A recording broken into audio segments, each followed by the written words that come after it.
Hello students, welcome to science class. I am Miss Saida and we are learning chapter number 3 from science 2, that is life processes in living organism part 2.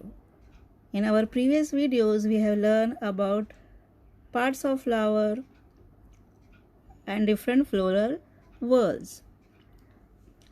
Now we know androecium is a male whorl while gynoecium is a female part of the flower.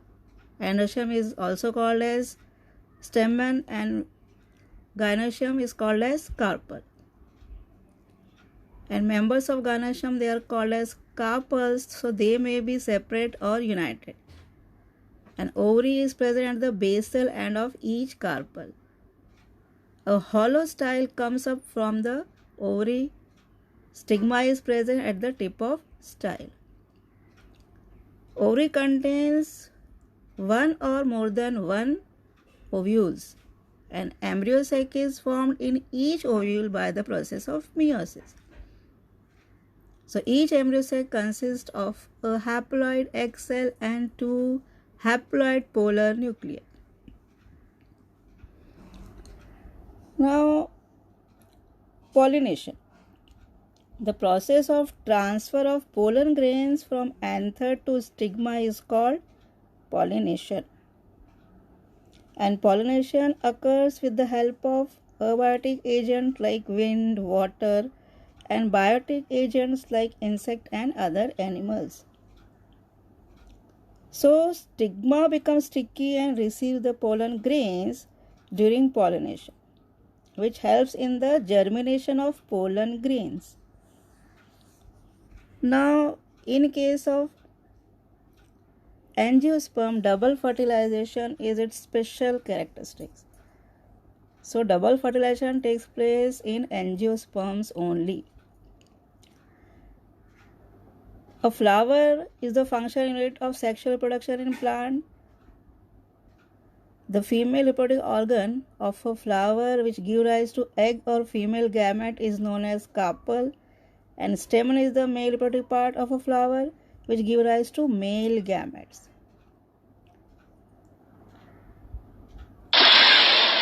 In sexual reproduction of plants, pollination is a major step which involves, just now I said, the transfer of pollen grains on the stigma of female flower. So stigma becomes sticky during pollination and the pollen grain germinates over the stigma and give rise to pollen tube. Now this pollen tube carries two male gametes which are released near egg cell present in the ovary. So one male gamete fuses with the female gamete, giving rise to zygote. And the second male gamete fuses with two polar nuclei, giving rise to endosperm. So this is called as double fertilization. Zygote develops into embryo and endosperm serves as a nutritive tissue for the growing embryo.